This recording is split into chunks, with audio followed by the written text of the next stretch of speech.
श्री शिव महापुराण पंचम उमा संहिता 46वां अध्याय। महालक्ष्मी के अवतार की कथा। ऋषि बोले, जब दैत्य वंश में रंभासुर नामक दैत्य हुआ तब उससे महातेजस्वी महिषासुर नामक दैत्य उत्पन्न हुआ, जिसने सब देवताओं को जीत कर इंद्र का राज्य छीन लिया और उनके आसन पर जा बैठा। तब हारे हुए देवता ब्रह्मा जी की शरण में गए।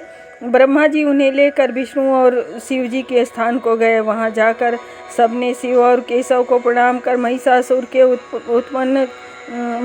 से उत्पन्न सब दुख कहा। महिषासुर की सारी बर्बरता सुनाई। सूर्य, चंद्रमा, वरुण, कुबेर, यम, इंद्र, अग्नि, पवन, गंधर्व, विद्याधर और चारण सहित देवताओं की व्यवस्था व्यक्त की और कहा, इस प्रकार वह पापात्मा महिषासुर देवताओं को भय और दैत्य पक्ष को अभय देने वाला आप हमारी रक्षा कीजिए और जैसे ही वह मारा जाए इसका विचार कीजिए। देवताओं से ऐसा सुन श्री विष्णु जी और शिव जी अत्यंत क्रुद्ध अपने नेत्रों को घुमाने लगे। फिर तो शिव जी और देवताओं के मुख से जो तेज निकला तो वे दुर्गा जी के ध्यान में लीन हो गए और फिर देखा कि वह प्रज्वलित तेज चारों ओर व्याप्त हो रहा है तथा फिर एकत्र होकर महिषासुर को मारने के लिए साक्षात स्त्री रूप हो गया। शिव के तेज से उनका मुख, यम के तेज से बाल, विष्णु के तेज से उन देवी की भुजाएं, चंद्रमा के तेज से दोनों स्तन, इंद्र के तेज से मध्य और वरुण के तेज से दोनों जंघाएं हुई, पृथ्वी के तेज से नितंब तथा ब्रह्म के तेज से दोनों चरण, सूर्य के तेज से चरणों की उंगलियां, इंद्र के तेज से हाथों की उंगलियां, कुंभेर के तेज से नासिका, प्रजापति के तेज से दांत, अग्नि के तेज से तीनों नेत्र, संध्या के तेज से दोनों भवें और पवन के तेज से दोनों कान उन देवी के हुए। तब इस प्रकार देवताओं के तेज से उन पद्मालया परमेश्वरी का आविर्भाव हुआ, जिन्हें देखकर सब देवताओं को बड़ा हर्ष हुआ और उन सब ने उन्हें शस्त्र युक्त करने के विचार से अपने भिन्न भिन्न आयुध और वस्त्र आभूषण प्रदान किए। शिव जी ने त्रिशूल, विष्णु ने शंख, सुदर्शन चक्र और वरुण ने पाश, इसी प्रकार अग्नि ने शक्ति, पवन ने धनुष, इंद्र ने बाणों से भरा तरकस और वज्र घंट, यम ने कालदंड, ब्रह्मा ने अक्षमाला और कमंडल, सूर्य ने रोम रश्मि, काल ने खंड तथा उज्ज्वल फलक, क्षीर सागर ने समुद्र हार और अजर अंबर, चूड़ामणि तथा कुंडल, कटक, अर्धचंद्र, केयूर, मनोहर, नूपुर, ग्रीवा के आभूषण और सब अंगुलियों के आभूषण दिए तथा विश्वकर्मा ने एक सुंदर परशु प्रदान किया। इस प्रकार सभी देवताओं से वह देवी समलंकृत हुई। फिर तो उन्होंने उच्च स्वर से बारंबार अट्ठास किया, जिससे आकाश और पृथ्वी पूरित हो गई और बड़ी प्रतिध्वनि हुई। त्रिलोकी विचलित हो गई, समुद्र चलायमान हो गया, पृथ्वी कांपने लगी, देवता जय जयकार करने लगे। फिर तो महालक्ष्मी जान सब देवताओं ने बड़ी स्तुति कर उन्हें प्रसन्न किया। तब लोगों को व्याकुल देख और उन शब्दों को सुन महिषासुर क्रुद्ध हो उठ और देव विरोधिनी अपनी सेना को तैयार होने की आज्ञा दी। उसने देखा कि देवी तो तीनों लोगों को व्याप्त कर रही है। फिर तो महिषासुर के पालित करोड़ों योद्धाओं ने एक स्वर से उन महादेवी महालक्ष्मी पर अनेक अस्त्र शस्त्रों की बौछार कर दी और कुछ चुने हुए वीर देवी के सम्मुख आकर उन पर प्रहार करने लगे। कुछ समय तक उन सब ने देवी के साथ युद्ध किया, परंतु क्षण मात्र में ही देवी ने उनके सब अस्त्र शस्त्रों का नाश कर दिया और उन बिच्छुर आदि शत्रुओं को उनके अनेक गणों सहित अपने त्रिशूल, अशक्ति तथा परशु से मार कर यमलोक भेज दिया। उधर महिषासुर देवी के श्वास से उत्पन्न उनके गणों को ताड़ित कर रहा था, जिसमें किसी को अपनी खुरों से, किसी को पूंछ से, किसी को अपनी नासिका से मार रहा था।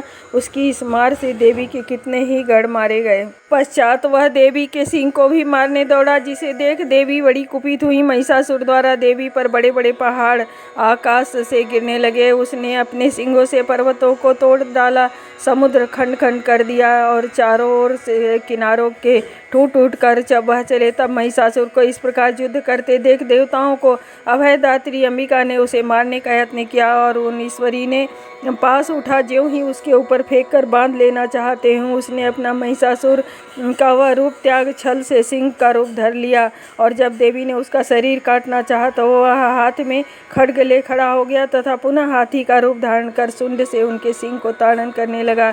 उस पर देवी ने महाखड्ग से उसकी सूंड काट ली, जिस पर उस राक्षस ने फिर अपना रूप बदल लिया और बलवीर्य तथा मद से गरजने लगा। उसने देवी पर पर्वतों को उखाड़ कर फेंकना आरंभ किया, जिससे मानवी क्रम महामाया चंडिका मधुपान करती हुई हास करने लगी और बलवीर के मद से वह दैत्य पर गर्जना करने लगी। इतने में घूर्णित नेत्रों वाली देवी ने मेघ के समान गंभीर वाणी में बोली, हे मूर्ख नष्ट बुद्धे, तू मेरे आगे क्या व्यर्थ का हठ करता है। मेरे समस्त युद्ध में त्रिलोकी का कोई देवता भी ठहर नहीं सकता। ऋषि ने कहा। ऐसा कहती हुई सब कलाओं से पूर्ण देवी ने क्रुद्ध हो उस दैत्य के पैरों से कुचलकर उसके कंठ को अपने तीक्ष्ण त्रिशूल से काट गिराया। वह औंधे मुंह पृथ्वी पर गिर पड़ा। उसके गड़ों में त्राही त्राही की ध्वनि होने लगी और वे सब भाग चले। फिर तो इंद्रादिक सब देवताओं ने मिलकर देवी को अपनी स्तुतियाँ और गाने बजाने तथा नर्तकों के नृत्य से प्रसन्न कर संतुष्ट किया। हे राजन, यह तो मैंने तुमसे महालक्ष्मी की उत्पत्ति कही, अब उन्हीं महादेवी महालक्ष्मी की सरस्वती रूप में उत्पत्ति करता हूँ। ध्यान देकर श्रवण करो। इति श्री शिव महापुराण उमा संहिता का 46वां अध्याय समाप्त। 47वां अध्याय देवी द्वारा चंडमुंड और रक्त बीज दैत्य का संहार। ऋषि बोले, इस प्रकार शुंभासुर तथा दैत्य भी हुए, जिनके तेज से चराचर त्रिलोकी आक्रांत हो गई। तब देवता हिमालय के निकट गए, जहाँ सब प्राणियों को उत्पन्न करने वाली और सब कामनाओं को पूर्ण करने वाली पार्वती जी निवास करती थी। उनके निकट जाकर देवताओं ने उन्हें प्रणाम किया और कहा, जय दुर्गे महेशानी, जयात्मीय, जय प्रिय, त्रैलोक्य त्राणकारिणे शिवाय ते नमो नमः। नमो मुक्ति प्रदायिने परम्बायै नमो नमः। नमः समस्त संसारोत्पत्ति स्थित कारिके कालिका रूप संपन्ने नमस्तारा ते नमः। छिन्नमस्ता स्वरूपाय श्री विद्याय नमोस्तुते। भुवनेशी नमस्तुभ्यं। नमस्ते भैरवाकृते।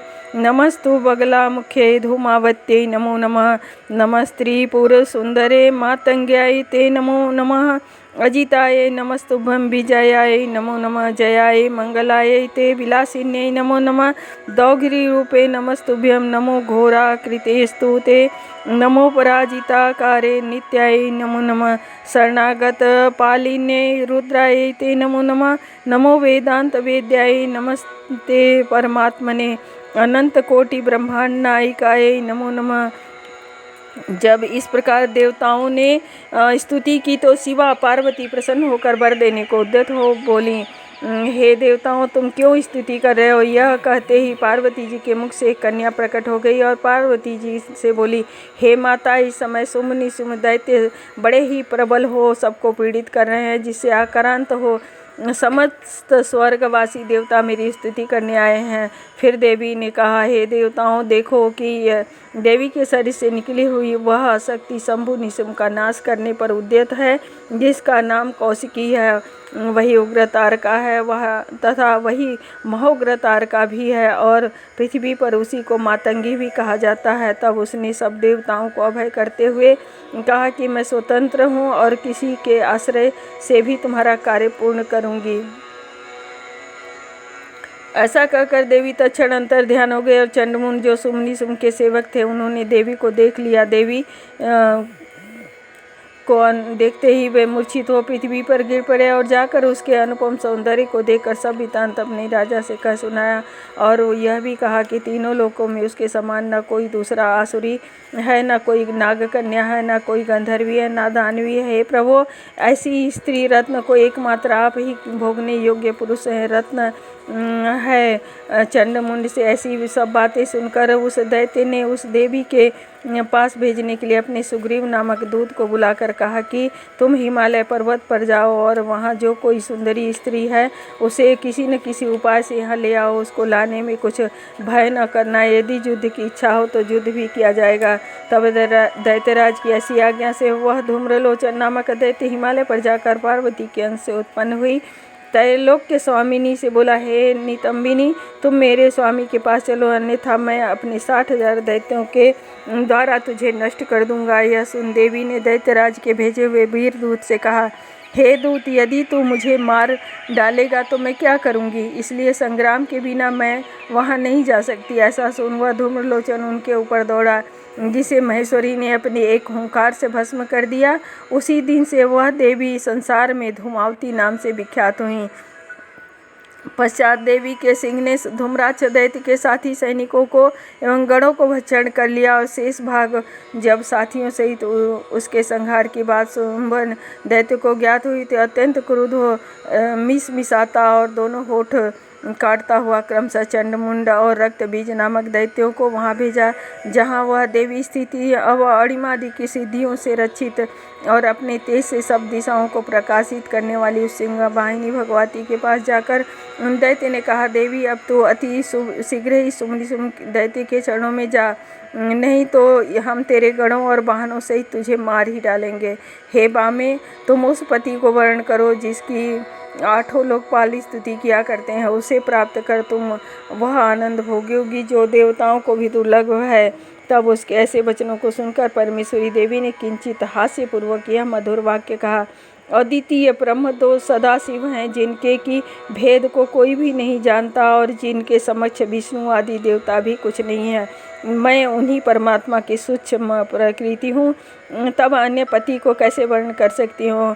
काम पीड़िता सिंहिनी गीदड़ को नहीं वर्ण करती, हथिनी गधे को और गंडे की स्त्री खरगोश को नहीं वर्ण करती। हे दैत्यों, तुम मृत्यु रूपी सर्प से बंधे होकर यह क्या बोलते हो। तुम अपने पाताल को जाओ और यदि तुम में शक्ति हो तो युद्ध करो। तब ऐसे क्रोध युक्त वचनों को सुनकर उन दैत्यों ने आपस में बात की और फिर देवी से कहा, हम तुझे अबला जानकर नहीं मारते, परंतु अब तेरी इच्छा है तो सावधान हो जा, मैं तुझे शीघ्र ही मृत्यु के मुख में भेजता हूँ। इस प्रकार की कहा सुनी में दोनों ओर से बाण चलने लगे, परंतु कुछ भी विलम्ब न हुआ। परमेश्वरी देवी ने चंडमुंड को रक्त बीज दैत्यों को मारकर उनकी सारी सेना को समाप्त कर दिया। भगवती में द्वेष बुद्धि करके भी वे देवताओं के उस लोक को प्राप्त हुए जहाँ की उनके भक्त जाते हैं। इति श्री शिव महापुराण 5वीं उमा संहिता का 47वां अध्याय समाप्त। 48वां अध्याय सरस्वती का प्रादुर्भाव। राजा बोले, हे भगवान, जब देवी धूम्राक्ष चंडमुंड और रक्त बीज आदि दुर्धर्ष दैत्यों को मार दिया तो उन्हें मरा हुआ सुनकर देवताओं को पीड़ा देने वाले शुंभ दैत्य ने क्या कहा। देवी ने के उस पापनाशक चरित्र को मुझे सुनाइए जिसे सुनने की मेरी बड़ी इच्छा है। ऋषि बोले, अपने वीरों को मारे जाने और का समाचार सुनकर शुंभ दैत्य बड़ा ही क्रुद्ध हुआ और कालकेय मौर्य दोहार्द नाम के अपने प्रधान दैत्यों को बुला उनके साथ और भी बहुत से दैत्यों को लेकर देवी से युद्ध करने के लिए भेजा। वे सब वीर दैत्य हाथियों, घोड़ों और रथों पर चढ़कर अपने अस्त्र शस्त्रों से सजे हुए कवच पहने युद्धोन्मुख, उधर सब देवता भी मिलकर सन्नद्ध हुए। आकाश में अंधकार छा गया जिससे सूर्य दिखलाई नहीं पड़ता था। अत्यंत मानी विजय की इच्छा करने वाले करोड़ों वीर पैदल और वाहनों पर चढ़े युद्ध भूमि में पहुँचे। कितने ही आकाश मार्ग में पक्षियों के समान शीघ्रता से दौड़ने लगे। हाथियों की चिघाड़, घोड़ों की हिनहिनाहट, ऊँटों की गिलगिलाहट से आकाश व्याप्त हो गया। तब शत्रुओं के इस बल को देखते ही देवी ने धनुष को उठाकर उन पर आक्रमण किया और शत्रुओं को दुख देने वाले घंटे को बजाया। देवी का सिंह अपने लंबे केस को कपाता हुआ गर्जने लगा। फिर तो उसी समय निशुंभ भी हिमालय पर्वत पर स्थित उस वस्त्राभूषण से सज्जित और शस्त्रधारी देवी को देखकर उन्हें विलासिनी स्त्री समझ उनके निकट जा काम प्रवीण पुरुष के समान बड़े ही मीठे शब्दों में कहने लगा, हे सुंदरी, तुम्हारे शरीर का मनोहर लेप और मालती का पत्ता हमको बड़ा दुख दे रहा है। तुम सुगंध लगाए ऐसी मनोहारी शरीर से भयानक युद्ध का विस्तार क्यों कर रही हो। जब ऐसा कहकर दैत्यराज चुप हो गया तब उससे चंडिका बोली, अरे मूर्ख, तू यह व्यर्थ की बात क्या कहता है। या तो युद्ध कर या नागलोक को चला जा। फिर तो वह महारथी दैत्य बड़ा ही रुष्ट हो गया और युद्ध में अद्भुत बाणों की वर्षा करने लगा। जैसे बादल जलधारा बरसाते हैं वैसे उसने बाणों की वर्षा की।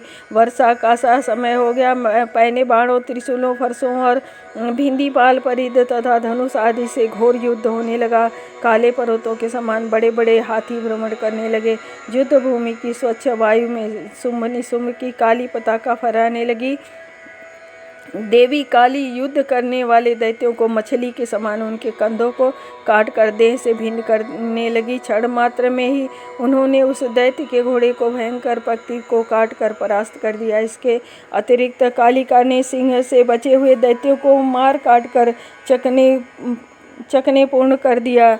फिर सबने मध्य से बहता हुआ रक्त नदियों के रूप में बह चला और जिसमें वीरों के केश जल की नीली काई और के समान वस्त्र श्वेत फेनों के समान दिखाई पड़ रहे थे। घोड़ों के सवारों से, हाथियों के सवारों से तथा रथारोहियों से पैदलों से युद्ध करने लगे। भयंकर काल उपस्थित हो गया। निशुंभ उसे देख अपने हृदय में यह समझाने लगा कि यह तो बड़ा ही विपरीत समय उपस्थित हुआ है। यह तो ऐसा ही विपरीत काल आया है जिसमें धनी और महाधनी दरिद्र हो जाते हैं। मूर्ख बड़ा बुद्धिमान और बड़ी बुद्धि वाला मूर्ख तथा हत्यारा अनेक मानियों से सम्मानित होता है और दुर्बल विजय लाभ करता है। इस प्रकार की हार जीत तो परमेश्वर की इच्छा के बिना नहीं हो सकती। और ब्रह्मा विष्णु शिव कोई भी क्यों न हो, समय का अतिक्रमण नहीं किया जा सकता। युद्धोन्मुख वीर भागना पसंद नहीं करते। तब इस युद्ध में मेरी विजय कैसे होगी जिसमें देवी ने मेरी सब सेना को नष्ट कर दिया। ज्ञात होता है कि यह देवी निश्चय ही देवताओं का कार्य सिद्ध करने आई है और यह पुराण मूर्ति परा प्रकृति शिवा है। यह कोई लौकिक स्त्री नहीं है। हाय, यह युद्ध रस पीने वाली इस स्त्री से अपनी सेना का नाश दुष्कृति ले और युद्ध किए बिना मैं दैत्यराज के सामने जाकर क्या मुँह दिखाऊंगा।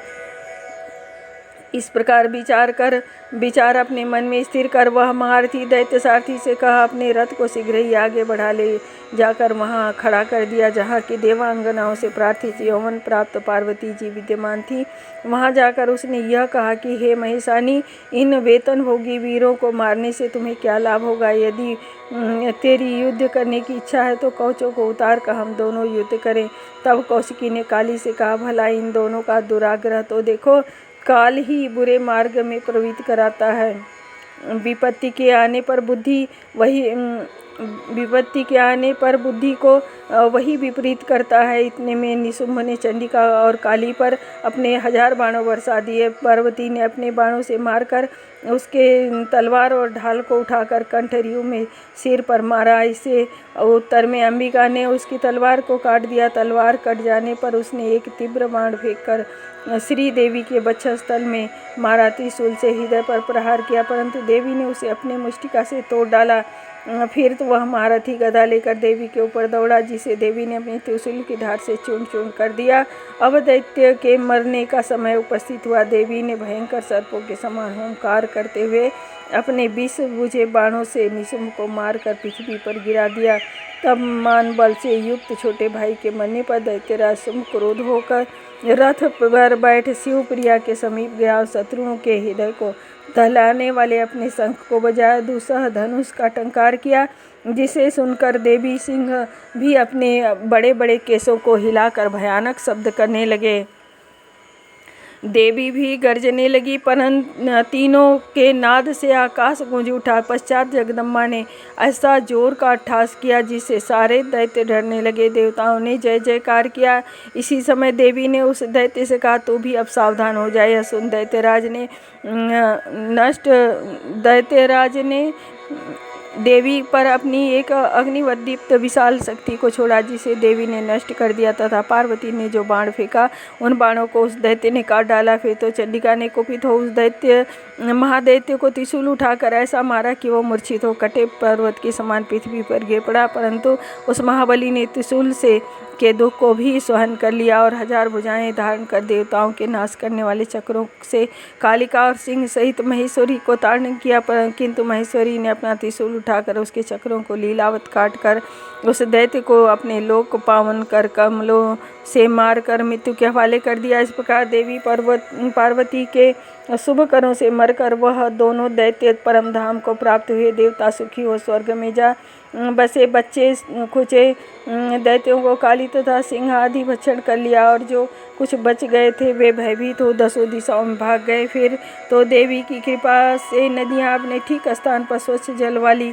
हो गईं, सुखद वायु बहने लगी तथा आकाश स्वच्छ हो गया। देवताओं और ऋषियों ने यज्ञ किया, इंद्रादि देवता सुखी हो गए। हे प्रभु, जो मनुष्य पार्वती के इस परम पवित्र दैत्यवध सहित पुण्य चरित्र को श्रद्धा से सुनता और पढ़ता है, वह इस लोक में सर्वदुर्लभ भोगों को भोग कर परलोक में महामाया के प्रसाद से पार्वती के स्थान को पाता है। हे राजन, इन्हीं शुंभ निशुंभासुर मर्दिनी पार्वती के अंश से उत्पन्न हुई देवी सरस्वती हैं, जिनका चरित्र तुमसे कहता हूँ। इति श्री शिव महापुराण 5वीं उमा संहिता का 48वां अध्याय समाप्त। 49वां अध्याय पार्वती अवतार विवेचन। भुवनेश्वरी पार्वती के उस अवतार को सुनाइए जिससे कि सरस्वती जी उत्पन्न हुई हैं और जो देवी परब्रह्म का मूल प्रकृति ईश्वर निराकार साकार तथा नित्य आनंदमयी और सती भी कही जाती हैं। सूत जी बोले, हे तपस्वियों, जिनके जानने से मनुष्य परम गति लाभ करता है, अब उस देवी के परम चरित्र को प्रेम पूर्वक सुनो। जब एक समय घोर देवासुर संग्राम हुआ तो उसमें उन्हीं महामाया के प्रभाव से देवताओं को विजय प्राप्त हुई, जिसमें गर्वित देवता अपने को धन्य कहकर अपनी प्रशंसा करने लगे और कहने लगे कि यह सब दैत्य हमारा क्या कर सकता है। अब तो हमने उन्हें मार कर नागलोक को भेज दिया। तब उनके इस अभिमान को देखकर कूट रूप एक ऐसा तेज प्रकट हुआ जिसे कि देवताओं को बड़ा आश्चर्य हुआ और कोई यह न समझ सका कि यह क्या है। तब देवताओं के स्वामी इंद्र ने उनकी परीक्षा करने के लिए देवताओं तो आज्ञा दी। देवता उस तेज के पास जा उससे पूछने लगे कि तुम कौन हो। तब देवताओं के ऐसा पूछने पर तेज बोला कि मैं जगत का प्राण वायु हूँ, यह सारा स्थावर जंगम जगत का सर्वाधार मैं ही हूँ। यह सब कुछ मुझसे ओतप्रोत हो रहा है तथा मैं आप सबका संचालक हूँ। तब देवता बोले, हे वायु, यदि तुम ही सबके संचालक हो तो मैं यह तिनका रखता हूँ, इसे तुम चलाओ। यह सुनकर उस वायु ने सब उपाय किया किंतु वह अपने स्थान से न चला। फिर तो उसे बड़ी लज्जा आई। वह मन होकर इंद्र की सभा में जा अपनी तिरस्कार का समाचार कहा। इंद्र लौटकर फिर उस प्राणवायु के पास आए। इंद्र को आता देख वह अत्यंत दूह सह से तेज शीघ्र ही अंतर ध्यान हो गया। इंद्र को आश्चर्य हुआ। उन्होंने कहा, जिसका ऐसा चरित्र है मैं उसकी शरण में जाता हूँ। ऐसा वह बारंबार विचार करने लगा। यह देख उसके अभिमान को दूर करने के लिए निर्व्याज करुणामयी श्री पार्वती जी शीघ्र उस पर दया करने तथा अभिमान को दूर करने के लिए वहाँ आई। चैत्र शुक्ल नवमी को मध्याह्न काल में सच्चिदानंद रूपिणी साक्षात पार्वती देवी प्रकट हुई, जिनके तेज से दिशाएं प्रकाशित हो गईं। उन्होंने कहा, हे देवताओं, मैं आज तुम सबको यह बतला देना चाहती हूँ कि इस संसार में मैं ही ब्रह्म हूँ। देखो, मेरे चारों ओर हाथों में सुंदर पास और अंकुश आदि हैं तथा वेदों से सेवित मनोहर मैं एक नवीन यौवन गर्विता हूँ। मैं लाल वस्त्र धारण करने वाली और करोड़ों चंद्रमा के समान कांति वाली लाल सुगंध लगाए सबकी अंतर्यामी सब प्राणियों की साक्षी रूप पर ब्रह्म स्वरूपा और महामाया हूँ। मेरे आगे तुम तो क्या ब्रह्मा विष्णु और संहार करता शिव जी भी समर्थ नहीं है। मैं ही सब कुछ हूँ और मुझसे ही कोई भिन्न नहीं है। मैं कभी स्त्री होती हूँ और कभी पुरुष और कभी एक साथ ही दोनों आकार युक्त होती हूँ तथा इस प्रकार मैं सब आकार वाली महेश्वरी सृष्टिकर्ता ब्रह्मा मैं ही हूँ, जगत रक्षक विष्णु मैं ही हूँ, संहार करता शिव भी मैं ही हूँ। मैंने ही सारे जगत को मोह रखा है। कालिका कमला वाणी आदि सब शक्तियाँ मेरी ही कलाएं हैं, मेरे ही अंश से उत्पन्न हुई है और यह मेरा ही प्रभाव है जो तुम सबने दैत्यों पर विजय प्राप्त की है। फिर तुम सब मुझे न जानकर ऐसा व्यर्थ का अभिमान क्यों करते हो। जैसे इंद्र जाली का अर्थात मदारी काठ की स्त्री को नचाता है, उसी प्रकार मैं सब प्राणियों को नचाती हूँ। मेरे भय से वायु चलता है, लोकपाल सर्वदा अपने कर्मों को करते हैं, वेद शास्त्र मेरे ही रूप का वर्णन करते हैं। हे देवताओं, मेरा यह रूप जानकर अपने को गौरव को त्याग कर विनीत हो मुझ जैसी सनातन प्रकृति को भजो। देवी के ऐसे वचनों को सुनकर देवतागण देवी की स्तुति करने लगे। हे माता, मुझ पर प्रसन्न हो, दया करो। उस दिन से देवतागण गर्व को त्याग कर पहले के समान जगन माता पार्वती की आराधना करने लगे। हे श्रोताओं, मैंने तुमसे पार्वती की उत्पत्ति कही, जिसके सुनने से परम पद की प्राप्ति होती है। इति श्री शिव महापुराण उमा संहिता का 49वां अध्याय समाप्त। 50वां अध्याय सरस्वती अवतार विवेचन। ऋषि बोले, हे महाबुद्धिमान सूत जी, हम क्रमशः दुर्गा के संपूर्ण चरित्र को सुनना चाहते हैं। सूत जी, आपकी अमृत के समान वाणी से नाना प्रकार की कथाओं को सुनने से मेरा हृदय संतुष्ट नहीं होता। सूत जी बोले, ब्रह्मा जी के वरदान थे। दुर्गम ने चारों वेदों को प्राप्त किया, तब यह पृथ्वी पर बल प्राप्त कर देवताओं से अनेक प्रकार के उपद्रव करने लगा, जिससे देवता भी भय से कांपने लगे। वेदों के नष्ट हो जाने पर सब क्रियाएं नष्ट होने लगी और देवतागण के साथ साथ ब्राह्मण भी दुराचारी हो गए। उस समय न दान होता था, न हवन होता था, न तप ही होता था। तीनों लोकों में हाहाकार मच गया। मनुष्य दुखित हो भूख प्यास से पीड़ित होने लगे। नदी तालाब समुद्र जल रहित हो गए। लताएं और वृक्ष सूख गए। इस महादुख को देखकर देवता अंतर्यामी महेश्वरी के पास गए और बोले, हे महामाये, अब आप क्रोध को त्याग अपनी समस्त प्रजाओं की रक्षा कीजिए, अन्यथा संसार ही नष्ट हो जाएगा। जिस प्रकार निशुंभासुर रक्तबीज तथा मधुकैटभ आदि महाबली दैत्यों का नाश किया, उसी प्रकार अब इस दैत्य को भी शीघ्र मार देवतादि ब्राह्मणों के दुख दूर कीजिए। हे देवी, आप ही विभिन्न अवतार ले सबको सुखी करती हैं। तब देवताओं के ऐसे वचनों को सुनकर करुणामयी पार्वती ने अपना इस प्रकार का रूप दिखलाया कि जिसके चारों हाथों में बाण, पद्म तथा अनेक प्रकार के फल और मूल पड़े हुए थे, जो प्रसन्न मुख कमल थी और प्रजा को दुखित देख दया से पूर्ण हो वहाँ अवतरित हुई थी। तब 9 दिनों तक, 9 रात तक पार्वती व्याकुल वहाँ रोती रही और उनके नेत्रों से हजारों जल की धाराएं बह चली थी, जिससे उन्होंने लोगों को तृप्त किया, जिसमें सारी औषधियाँ थी। फिर तो अगाध जल की नदियाँ और समुद्र बह चले। पृथ्वी शाक कंद और फल हुए। तब सुंदर फल तो पुण्यात्माओं तथा औरों के लिए और मनोहर तीर्ण पशुओं के लिए विस्तृत हुए। सब देवता और ब्राह्मण संतुष्ट हुए। देवी ने कहा, तुम्हारा और क्या कार्य करूं? देवताओं ने एकत्रित होकर कहा, हे देवी, आपने सब मनुष्यों को तुष्ट किया, अब आप हमें उन वेदों को दिखलाने की कृपा कीजिए जो कि दुर्गम से हर लिए गए हैं। देवी ने कहा, ऐसा ही होगा। देवता प्रसन्न हो जगन माता देवी को प्रणाम कर अपने स्थान को गए। स्वर्ग आकाश पृथ्वी पर कोलाहल मच गया। उस शब्द को सुनकर दैत्यों ने चारों ओर से उनकी नगरी को घेर लिया। शिवा देवी तेजोमय हो उनकी रक्षा के लिए चक्र धारण कर स्वयं नगर के बाहर निकल पड़ी। दैत्यों ने देवी से घोर युद्ध के अंत में दुर्गम कटे वृक्ष के समान पृथ्वी पर गिर पड़ा। फिर तो देवी ने उससे वेद छीनकर देवताओं को दे दिया। देवताओं ने कहा, आपने हमारे लिए अनंताक्षीमय रूप धारण किया है, इस कारण मुनिगण आपको शताक्षी कहेंगे। और जो आपने शरीर से शाक उत्पन्न कर लोक पालन किया है, इससे आपका नाम शाकंभरी भी प्रसिद्ध होगा। हे शिव, आपने दुर्गम नामक दैत्य को मारा है, इससे आप मनुष्य आपको दुर्गा भगवती कहेंगे। हे ज्ञानदात्री, आपको नमस्कार है। इति श्री शिव महापुराण उमा संहिता का 50वां अध्याय समाप्त। ओम नमः शिवाय।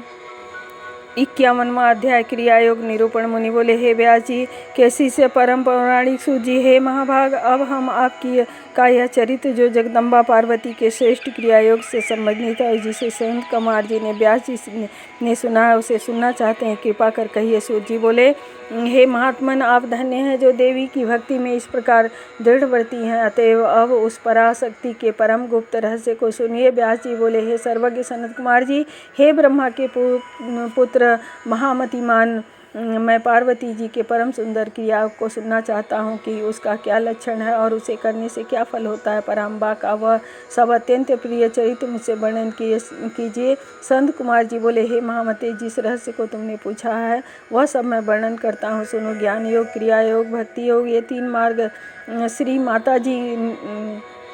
माता जी ने भुक्ति मुक्तिदायक कहा है। चित्ताशा का संयोग ज्ञान योग और वायु संयोग का क्रिया योग कहलाता है, तथा देवी और आत्मा का एकीकरण भक्ति योग कहलाता है। कर्म से भक्ति, भक्ति से ज्ञान और ज्ञान से मुक्ति होती है। इस प्रकार योग की योग ही मुक्ति का प्रधान कारण है। प्रकृति माया और सनातन ब्रह्म माया दो हैं, परंतु इन दोनों को अभिन्न शरीर जानकर जीव संसार बंधन से मुक्त हो जाता है। हे व्यास जी, अब इस योग का दूसरा क्रम सुनो। यदि कोई देवी के मंदिर को, चाहे वह मिट्टी, काष्ठ या पाषाण का ही क्यों न हो, बनवाता है तो वह प्रतिदिन महाफल को प्राप्त करता है। ऐसा धर्मात्मा आगामी अपने 17 कुल को तार देता है। श्री माता का मंदिर बनवाने से आरंभ में ही नष्ट हो जाते हैं। जैसे सब नदियों में गंगा जी सर्वश्रेष्ठ हैं, वैसे ही सब देवों में पराम्बा श्रेष्ठ कही गई हैं। तब सब देवताओं में मुख्य ऐसी देवी के जो मंदिर बनवाता है वह जन्म जन्म में प्रतिष्ठित होता है, इसमें कोई संदेह नहीं है। और इस प्रकार देवी के नवरात्र व्रत के प्रभाव को तो पंचानन तथा स्वामी कार्तिकेय और कोई देवता भी वर्णन करने में समर्थ नहीं है। नवरात्र के व्रत को जब विरथ पुत्र राजा सुरथ ने किया तो अपने गए हुए राज्य को पाया। ध्रुव संधि के पुत्र राजा सुदर्शन ने भी अपना हारा हुआ राज्य पाया। और इस प्रकार माहेश्वरी के श्रेष्ठ व्रत को करके समाधि वैश्य ने शांति पाई। जो कोई तृतीया, पंचमी, सप्तमी, अष्टमी, नवमी और चतुर्दशी को मेरी देवी का पूजन करता है तथा आश्विन शुक्ल पक्ष में सविधि पूजा करता है, भगवती की कृपा से उसकी सब इच्छाएं नित्य संपूर्ण होती हैं। यदि कोई कार्तिक, अघन, पौष, बैसाख के कृष्ण पक्ष की तृतीया को व्रत कर लोहित और करबीर आदि के पुष्पों से धूप और सुगंधि से मंगला देवी की पूजा करता है तो उसे सारे मंगलों की प्राप्ति होती है। सौभाग्य की प्राप्ति के लिए इस व्रत को स्त्रियों को अवश्य करना चाहिए। इसके करने से मनुष्य विद्या, धन और पुत्रों की प्राप्ति करता है। ऐसे ही उमा महेश्वर व्रत भी देवी को प्रिय है। मुक्ति के इच्छुक इसे अवश्य करें। यह संहिता सर्वदा ही महापुण्यदायिनी और विशेषकर शिव भक्ति को बढ़ाने वाला तथा भुक्ति मुक्ति प्रदायक है। इसको स्वभक्ति श्रवण करने, पढ़ने और पढ़ाने से परम गति की प्राप्ति होती है। जो इस संहिता को लिखकर अपने घर में रखता है और सभी दी पूजन करता है उसके सभी मनोरथ पूर्ण होते हैं। उसे भूत प्रेत, पिशाच और दुष्टों का कोई भय नहीं होता और निसंदेह उसके पुत्र पौत्र सहित संपत्ति की वृद्धि होती है। इति श्री पंडित रामलग्न पांडे द्वारा श्री शिव महापुराण की पंचम उमा संहिता का संक्षिप्त भाषानुवाद संपूर्ण। शुभमस्तु। ओम नमः शिवाय।